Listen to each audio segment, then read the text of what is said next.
Okay, students, so I went to Scrapper's Edge the other day and they were open, which is great. And it sounds like they're going to also be open during the shelter in place order. So that's good news for all of you who need to get your large format black and white photocopies of the pictures that you're going to take of the architectural buildings around town or wherever and turn it into this ink wash and line work assignment. So what I'm going to do is give you a really fast demo and show you how to set up the best way to set it up so that it'll take you the least amount of time and, well, so you get the best results. So what I have here is my watercolor paper. Actually, to be fair, I didn't have any watercolor paper, so this is just a piece of regular paper, but it's the same size, so I'll show you how to set it up. And a large black and white photocopy of the image that I wanted to use. I also got a color copy just to work from. However, it's the only thing that I was a little bit disappointed with because it became a lot darker than I expected.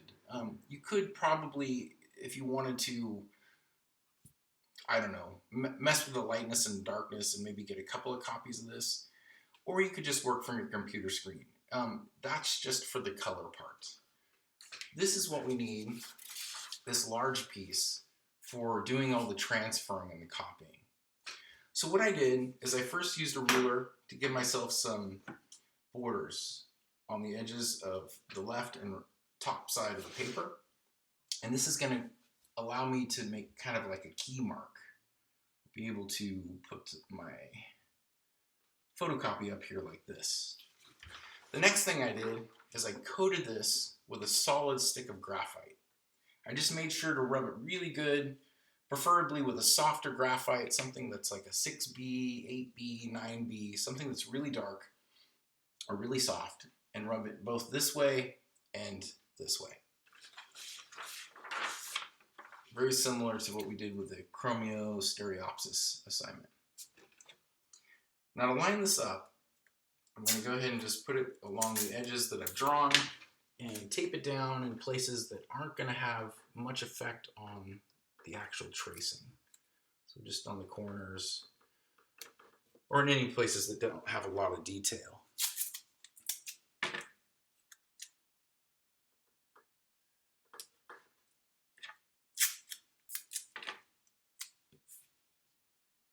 I'm just using masking tape. It might be smart to get some of the sticky off, but if you're going to work quickly and take this off soon, you'll probably be all right. Now that I've got that, I have a sharp pencil, and I'm going to go ahead and just go along and copy most of the pertinent two-point perspective information. So I'm going to capture most of the buildings, the windows, the street and the stairs, but I'm going to forgo trying to copy all the tiny detail, because what I'm actually doing is just taking this information, putting it on my watercolor paper so that I can do loose washes over the top. I'm going to save the detail part, the more painstaking detail, for this ultrafine point Sharpie, which I'm going to do on top of the acetate. Okay, so essentially take your pencil and just sort of freehand along the information and copy it the best that you can.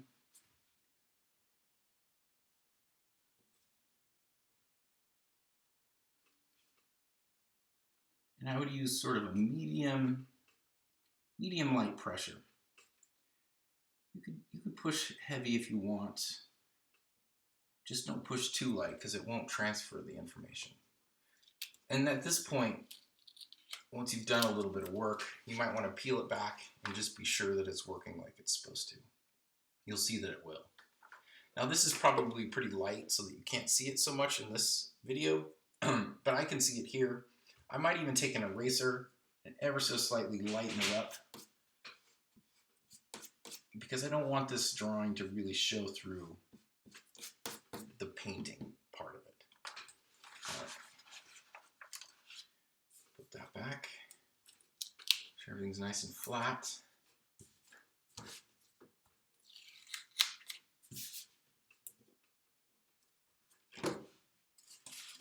Now what I'm going to do is I'm going to take my acetate. and lay it over the top.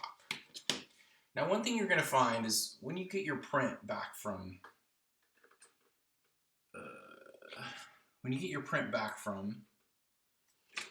Scrapper's Edge, they're pretty good. They can format it for you. Like if you don't have a tool to edit your photos and make it 14 by 17, you can go in there and ask them to do it for you. But even then, it's going to be a little bit smaller than 14 by 17. And you'll see that there's just a little bit of extra laying over. And I'll just crop that off later. I'm going to make the acetate fit my image. And in fact, if you're one of those people that might need to stay indoors or for whatever reason can't go out in public, you can't go out to Scrapper's Edge and get one of these large scale prints, maybe you can just get a small print from home. You can still do this assignment. You'll just take a smaller piece of the acetate, and then when you're done, you'll just crop it to the size image that you're working with. Or maybe you would like to change the proportions. Maybe you don't want a rectangle that's so wide. Maybe you want a thinner one. Maybe you want it to go horizontally and make it thinner that way. Whatever you want to do is fine. Totally open to your own interpretation. All right, so for this one, I'm going to carefully line it up with the edge of the photocopy, because right now we know that it's keyed to this edge and this edge. So I'm going to make sure that it's keyed to those edges again. And just use a little bit of tape to hold it in place.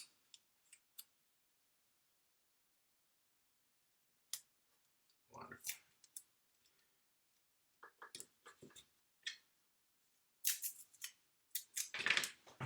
And maybe just kind of make sure it's smoothed out and flat.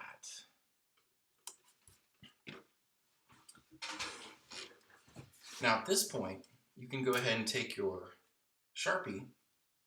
Ultrafine point Sharpie seems to work the best. I did try it with the Micron pen, and though the Micron pen does have a bit better of a black color, it doesn't stick to the acetate. The Sharpie actually does. It'll dry within a few minutes and it'll become permanent. So use that to capture all the detailed information that you see. So you want to be focusing on the lines between the cobblestones, all the lines between the windows, all the information. Make sure it becomes a nice architectural line drawing that you can then lay over the top of that super washy gouache painting that you're going to do on the watercolor paper.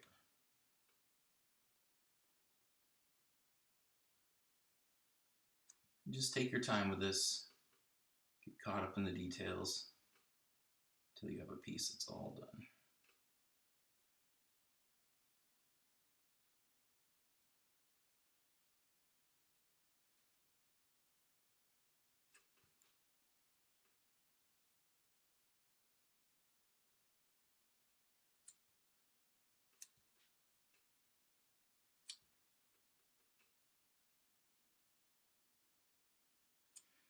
If you do make a mistake, you can probably get it up pretty quickly if you work fast.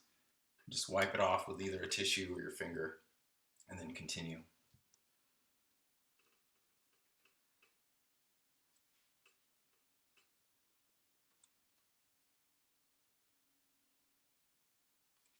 All right, so I'll show you how that worked.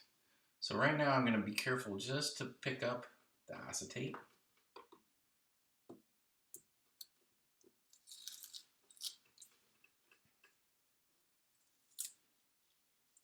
Carefully peel the tape away.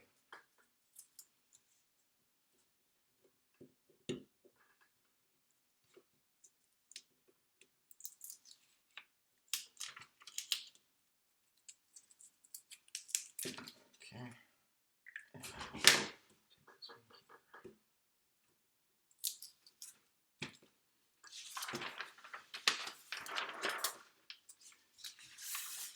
I'll lay that on top of this white paper so you can see the line work now. It's just showing on the acetate, just like that.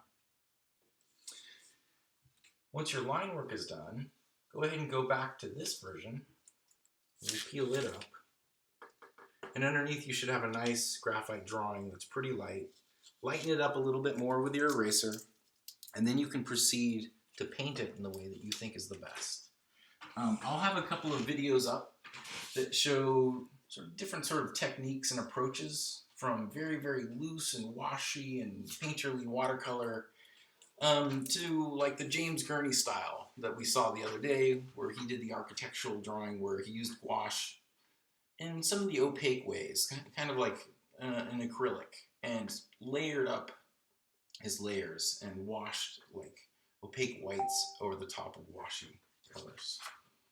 So it's up to you how you want to approach that part. But when you're all finished, you'll go ahead and line everything up again, and then carefully with a ruler, trim off all the edges so that everything lines up just right. And at which point you can attach this to the front of the two, and then you have a wash with sort of a floating layer of line on top. And it looks really neat when you walk around. You can see it kind of moving. It makes it very interesting to look at. Ooh, one other thing I forgot to mention. The nice thing about setting up your paper this way is that you will have a little bit of leftover space down here when you're painting. So what you might do is actually take it back a step. When you go ahead and you're doing the transferring of this information onto your watercolor paper, like so, you might want to go ahead and draw around your borders.